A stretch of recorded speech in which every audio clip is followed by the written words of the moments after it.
But if I can get your name on tape and the correct spelling.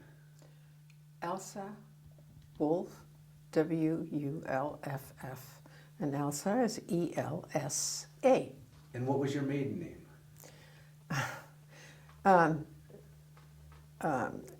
V-A-N, and that's not capitalized, and then Voorthuizen. And do you want me to spell that? Yes, please. Okay. So it was Elsa van Voorthuizen, V-O-O-R-T-H-U-Y-S-E-N. Wulff is much easier to spell. I know. And where and when were you born? In Rijswijk, R-I-J-W-I-J-K.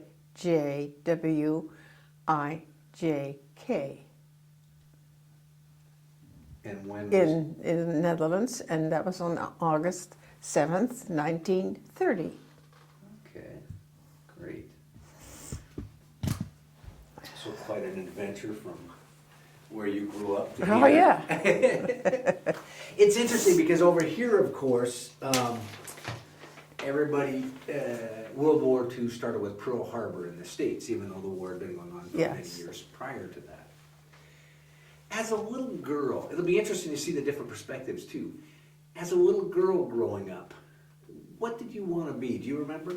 What did little girls of your country want to be? Or what did... I don't think that we gave that a great deal of thought. You assumed you would get married and have children. So pretty much like the U.S. at that time? Yeah, at that time, yeah. Was your mom a stay-at-home mom? Or? Yes, everybody I knew was a stay-at-home mom. It was very different from here, where every mother apparently worked. But not the case, no. Was it a big city or a small city? It was a suburb of The Hague. So, couldn't call that small or big. It was just a suburb of The Hague. So what was it like being a child over there? What did you do as a child? Do an awful lot of playing and of course start school. We started school at 6. There was no kindergarten at that time. I don't even know if they have that now. I presume they do. And the school initially was across the street from where I lived, and later on it was farther out. Were they public schools? Or... Yeah, it was a public school. School system being very different from here. Yeah, and school was just something you had to do. It wasn't particularly interesting or pleasant. I didn't like school until I went to high school. What did your dad do? My dad was an engineer, and he worked for Siemens. Oh. So which ended up to be a problem, because that's a German company. I didn't think about that, but yes, that is true. That's a big problem. So, as a young child, what was your first recollection that there was an existence of a war going on? Only at the moment that it started, and still actually didn't quite realize what was going on. Remember, Holland was a country without guns. So you just never had seen guns. All of a sudden at 4 o'clock in the morning, there was all this noise, and there were strange sounds, and I understood later that those were bullets flying by, and maybe other projectiles, I don't know. But I had to ask my dad what that was. So then it was clear the Germans were there. Did you have any, and again, you were pretty young, but... I was 9. Did you have any knowledge that... This was going to happen? Yeah. No. To your dad, you don't remember him talking? No, they didn't tell children things. They always wanted to keep them away from worry. So we went in the cellar then, and just didn't have a clue of what was going to happen. because Holland wasn't supposed to be overrun by Hitler. That was not the plan, according to what I now know. According to what I now know is that there was an understanding between the royal family and Hitler that he would not overrun Holland. Of course, he made other promises he didn't keep, I take it. And so it came as a total surprise. But what had happened, apparently, some of the Dutch people, or actually a good group of the Dutch people, and again, we didn't know that, had the Germans cross the border. Those people were a real problem in Holland because so many were people that were happy that the Germans were there. A lot of people don't know that. Not everybody was unhappy about it. Certainly the great majority, but not everybody.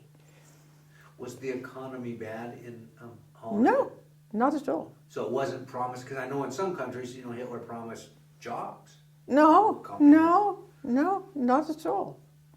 In fact, the former king of Prussia, I believe, was living in Holland, exiled, big friend of the Queen, and I mean, nobody really that we knew of had anticipated this. We knew that Hitler had gone into Poland, but not that in Holland. What did they, and again, I know you were young, but what, at that time, do you remember what the impression of Hitler was? I mean, in retrospect, we all know Hitler was a bad man. Yeah. Were they aware? Yes. That he was a bad person? Yeah. Yes. As I remember it, yes, certainly. Yeah. And our fear was sort of like being afraid of the Taliban. That was the feeling that at least that I saw my family have and that I had. Suddenly having people, soldiers with guns standing in the street. I mean, it was an incredible experience. Did they take over the city then? I mean, Yes. were you under Yes. military rule? Yes. I have to blow my nose because Sure, it's that's fine. Okay. It's just dripping. Yes. And we were terrified. We were not allowed to leave the house. So everything suddenly came to a screeching halt, so to speak. So was it, I'm trying to envision in my head, military people all over the place? Yes. So The if Dutch, they went out, they... I suppose, but we didn't, of course. Apparently the Dutch fought for 2 or 3 days, but that was not an even battle, obviously. And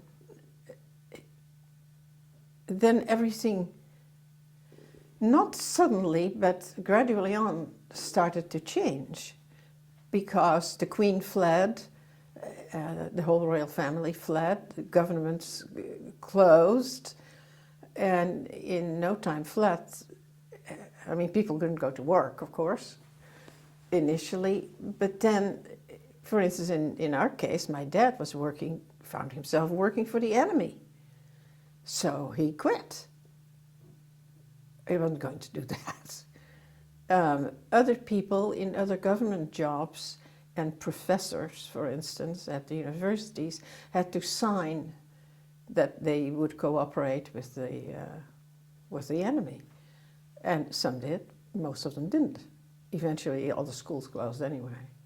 Wow. So when your dad quit, what did he... That was awful. It was really awful. He started working, and I don't know what he did at first, but then he went for he was in the underground. He worked for the resistance. I'm sorry. That's all right. Boy, the bravery to do that is phenomenal. Yeah. And it was very hard because there was no money coming in. It was difficult. It was really a very difficult time. Did this go on for months and years, or what's the time? Yes, that went on for 5 years. So do you remember as a child, were you constantly in fear? Yes, yes, constantly in fear. Absolutely. Because these people with these guns standing everywhere, and then you would, for instance, you'd go out and you would see a big sign on a tree saying, bring in 2 blankets, bring in a bicycle, bring in this, bring in that, to all these different places. And of course, some people sabotaged that, but they came to look. They came in the houses also. So they just kept taking everything? Yes. Yes. Eventually there wasn't a chicken left in Holland. There was nothing left. No pig, no cow, nothing. And all of that was gradual. Didn't all happen the first day. I suppose the Germans had something to eat initially, but then they started to just demand everything. Was it chaos? Or No. No, I do not recall any chaos at all. I mean, when you're terribly scared, you're not. I don't think you would do that. The Germans shot some people. I remember being in town with my dad and seeing dead people laying in the street. I saw that only once, but I know that they shot a whole family. The mayor of one town had him come out with his family and shot him. God knows for what, but and people constantly tried to avoid all of these things. They would set up. I remember that they did this quite frequently. They would set up. The Germans would set up somewhere on one of the roads. Just think of Cooper Point Road, and suddenly you couldn't go through there. You had to hand in your bike. And after a while, you get clever. You just go to as soon as you see this in the distance, and you always had your eyes open for this sort of stuff, you just go to a house where you didn't even know the people. You'd park your car there, your bike there. And by that time, our bikes didn't even have tires anymore. You just went on the metal. So even at 9 years old, you were figuring all this Well, out? yeah, of course, during that time. I was 14 when the war ended. Okay, but you're still pretty young, really. I mean. Oh, yeah, yeah. So survival takes over. Oh, survival takes over. Yeah, yes. Wow. It was very scary. Is definitely the first word. Fear that comes to mind, because these were these strange people, and you didn't know if you walked left or right that they would shoot you for either walking the wrong way. I remember that we cut down trees secretly during the night, trees in the street, for firewood. At some point there wasn't any more transportation. Of course there weren't any cars. The schools closed, there was no heat. You had occasionally water, but not all the time. And we had a little thing, think of a 5-pound, big coffee can with coffee, one of those coffee cans, and put a piece of wire over it, and then little pieces of wood. And that's how we tried to cook something that way. But we didn't have any heat for years. You get totally used to that, I guess, because you couldn't buy any clothes, no shoes, nothing. Are the stores, because I assume with the Germans coming in, that for a variety of reasons, that you were running out of goods, but did the stores just become empty? I mean, Yeah, things boarded eventually, up, or? yes, eventually so.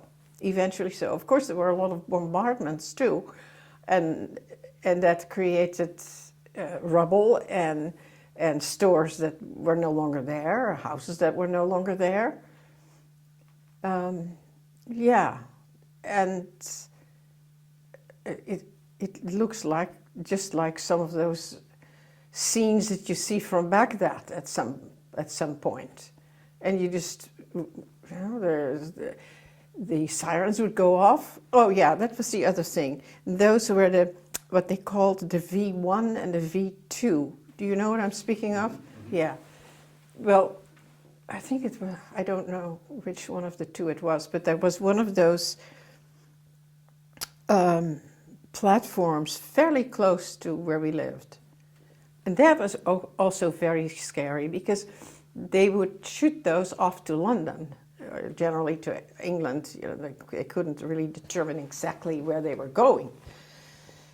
And when those things went off, you could hear them like a car starting. You could hear that sound. And oh my God, here goes one. And I do not know what the percentage was, but certainly a third to a half of them did not make it. They would get up in the air and crash on houses. So as soon as you heard that, you tried to go to a safe place because it was totally, you couldn't ever know where they were going to fall. So you mean that they went up and didn't even get out of the neighborhood? Right. Some of them. Yeah. Yeah. I'm sure other people have told you that too. Yeah. Yeah. You just never knew where they were going to crash. And then you had the other extreme of the city being bombed. Yeah. Aerial attack. Aerial attacks, yes. Now, we did not have much of that in the way of destruction where I lived. Very close by, and we had friends more in the city of The Hague that lost everything and came and stayed with us. We had that happened. Another scary thing was, because my dad was doing this work, he published an underground newspaper.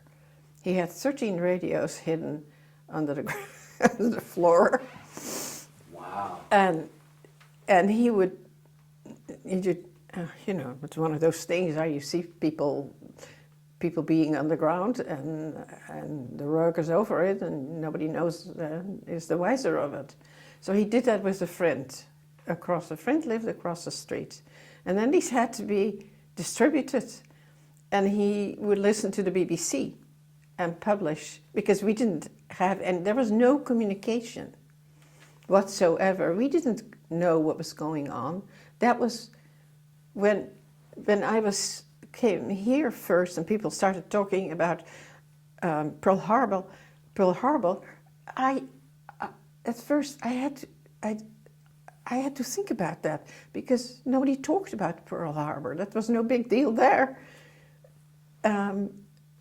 I vaguely remembered my dad using that word or those two words, but that's been a while. But I didn't know what it meant, and it certainly didn't mean jack to us. Yeah, well, that's why I said it's just a whole different. Because here, that's the beginning of the war. Yeah. With the war had been. Now the radios that your dad, where did he hide them? Under the floor. So did he pulled up floorboards or was there? Yeah, we never knew about it, except that one evening, I came in the bedroom, my parents' bedroom, to say goodnight or something, and I said, "What is that noise, Dad?" And he said, "Oh my God, you're supposed to hear this." So he told me. Because again, they wanted to protect you. Yeah. So if the Germans ever came, you wouldn't know. I wouldn't know. Right. Wow. Yeah. So, and you said he printed a newspaper. Yeah. So where did Small paper. How did he print it? Where did I think that his friend across the street had that somehow set up. I don't know how, but they did. Because again, it's amazing where you talk about there being that lack of communication, but yet somehow Yes, you do. I remember delivering some of them, and I found that incredibly scary. Now, did you have brothers and sisters, or? Yeah, my sisters are all younger. Oh. So the youngest one was born during the war. So no, they had nothing to do with that, and they knew nothing. How did your mom deal with all of this? It was very hard for her, because it was a financial debacle. Of course, after a while, there was nothing to be had anyway. And the underground organization helped to an extent. From time to time, we would get some bread from them. I know that. They, you know, how they, you always somehow do things. But it was hard for her, particularly when she got pregnant, which was, you know, happy and unhappy. Yeah, another mouth to feed, another Yes, baby to and clothe. she was, you know, everybody was sort of emaciated. It's still a miracle, because during that time, during those last years, women didn't have periods anymore because of being so, so emaciated. So it was still a miracle that she actually got pregnant. But there it was very, very hard. I mean, you couldn't get stuff for babies. And, yeah. But things happen. Now, you said your dad worked for Siemens. Yeah. So was he a well-established person Yes, prior yes. to the war? Yes. So, I mean, this had to be even more devastating on your family. Oh, yes. Oh, yes. And it was. And it was particularly galling to him that some of his good friends and colleagues said, Pete, you're crazy. What are you going to do with your family? What's your family going to do? You can't do that. You can't just leave. But he said, I'll be darned if I work for the enemy. Because I assume it would have been a double-edged sword, because if you Yes. stayed, then everybody thinks, oh, well, you're with the Germans. Absolutely. Yeah, and he certainly didn't want that. Oh, they tried to get him back. They would come with food. Wow. The Germans would. Yeah. He would flush it. Was there any, because I can't imagine the Germans and their soldiers, in their uniforms, how intimidating that must have been. Very. For a country where you never saw soldiers, basically. You know. And of course, when the war started, you never saw a Dutch soldier anymore. Oh, yeah, it was very intimidating. Was there any positive humanity within? I mean, did you see that some of those soldiers were humans? Well, yes, I did once. I walked into my grandmother's house, and she didn't live in the same city, and I did not know that the soldiers were quartering in that house. I walked in the door, and here was a German soldier with a rifle, and I screamed. I was so scared. Nobody had told us that they had taken the lower floor. It's a very, very large house from the 17th century. Beautiful old house. We didn't know that they had taken the whole lower floor of my grandfather's study and so forth. And I just screamed, seeing that gun. You know, a gun was something so scary to me. And a soldier. But he was really nice. Yeah. He showed pictures of his children. Wow. Yeah. I'm sure he didn't want to be there.